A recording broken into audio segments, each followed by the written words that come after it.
സ്വന്തമെന്ന് പറയാൻ ഒരു തുണ്ട് ഭൂമിയോ വീടോ ഇല്ലാത്ത ചൂരൽമല സ്വദേശിയായ CPI ലോക്കൽ കമ്മിറ്റി സെക്രട്ടറിയും ടൗൺഷിപ്പ് ഗുണഭോക്തൃ പട്ടികയിൽ നിന്ന് പുറത്ത്. അട്ടമല റോഡിൽ ഹോസ്പിറ്റൽ ലൈൻ പാടിയിൽ കഴിഞ്ഞ 30 വർഷമായി താമസിക്കുന്ന കുടുംബമാണ് പ്രശാന്തിന്റേത്. HLM എസ്റ്റേറ്റ് തൊഴിലാളിയായ പ്രശാന്തന്റെ പാടിയും ജീവനോപാധിയായ പശുക്കളുമെല്ലാം ദുരന്തത്തിൽ നഷ്ടപ്പെട്ടു. ഈ വെള്ളം കണ്ടപ്പോൾ വളരെയധികം ഭീതിയിലാണ്, വളരെയധികം പേടി സ്വപ്നത്തിലാണ് ഈ പ്രദേശവാസികൾ ഒട്ടനവധി ആളുകളും ഉള്ളത്. എന്തായാലും ഈ പ്രദേശത്തെ സംബന്ധിച്ചിടത്തോളം ഈ 2 ക്യാമ്പുകൾ തുറന്നിട്ടുണ്ട്. ഒന്ന് പുഞ്ചിരി മട്ടം എന്ന് പറയുന്ന പ്രദേശമാണ്, അവിടെ ജനവാസ കേന്ദ്രമാണ്.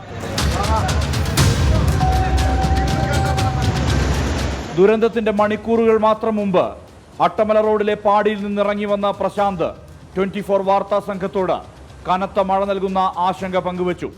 എല്ലാം തകർന്ന രാത്രിയിൽ സുഹൃത്തായ സിറാജ് മുണ്ടക്കയിൽ ഉരുൾപൊട്ടിയ കാര്യം പ്രശാന്തിനെ ഫോണിൽ വിളിച്ചറിയിച്ചു. പ്രാണനുമെടുത്ത് തേയിലക്കാട്ടിലേക്ക് ഓടിയതാണ് പ്രശാന്തും കുടുംബവും. 2ാം ഉരുൾപൊട്ടലിൽ സിറാജിനെ കാണാതായി. ഇരച്ചെത്തിയ മലവെള്ളപ്പാച്ചിൽ ചൂരൽമല പാലത്തിനടുത്തുള്ള പ്രശാന്തിന്റെ പാടിയും തകർത്തുകൊണ്ട് പാഞ്ഞൊഴുകി.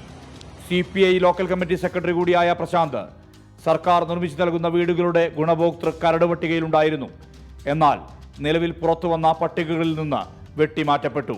ഇതിനൊരു വ്യവസ്ഥ ഉണ്ടാവണ്ടേ? ഒരു കാറ്റഗറിയിൽ പെടുകയാണെങ്കിൽ ആ കാറ്റഗറി എല്ലാവർക്കും കൊടുക്കണ്ടേ? ഫേസ് 1 പെട്ട ആളുകൾക്കാണെങ്കിൽ അത് അങ്ങനെ ആയിരിക്കണം. ഇത് എല്ലാം നഷ്ടപ്പെട്ട ആളുകൾക്ക് ഒന്നും കൊടുക്കാത്ത രീതിയിൽ പോവാ.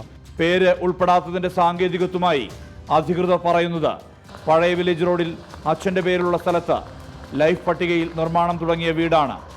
ഈ വീടിപ്പോൾ താമസയോഗ്യമല്ല. എനിക്ക് സ്വന്തമായിട്ടൊരു ഭൂമിയോ അതുപോലെ തന്നെ ഒരു വീടോ ഇല്ല. ഒരു ലൈഫിൻ്റെ ഒരു വീട് വെറുതെ വാർത്തിട്ട് വെച്ചിരിക്കുക. അത് മഴ കൊണ്ട് അത് വീഴാറായി. ഞാൻ കരട് ലിസ്റ്റിൽ 2 ലിസ്റ്റിലും വാഷ് ഔട്ടിൽ ഞാൻ വന്നിട്ടുണ്ട്. പിന്നെ വന്ന ഫേസ് 2 ഫേസ് 1 ഞാൻ വന്നില്ല. ആ കാര്യങ്ങൾ അന്വേഷിച്ചപ്പോഴാണ് ഇതുപോലുള്ള ഈ പൈസ വാങ്ങിച്ചത് കൊണ്ടാണ് എന്ന് പറയുന്നത്. തോട്ടം തൊഴിലാളിയായ പ്രശാന്തിന്റെ ജീവനോപാധിയെല്ലാം നഷ്ടപ്പെട്ടിട്ടുണ്ട്. സർക്കാർ നൽകുന്ന പ്രതിദിന തുകയായ 300 രൂപ ഇത്തവണ കിട്ടിയിട്ടില്ല. പരാതികൾ അനവധി നൽകിയിട്ടും ഒരു നടപടിയും ഉണ്ടാകുന്നില്ലെന്ന് പ്രശാന്ത് പറയുന്നു. നടപടി ഉണ്ടായില്ലെങ്കിൽ സമരമല്ലാതെ മറ്റു വഴികളില്ലെന്നും ഇദ്ദേഹം വ്യക്തമാക്കുന്നുണ്ട്. 24 വയനാട്.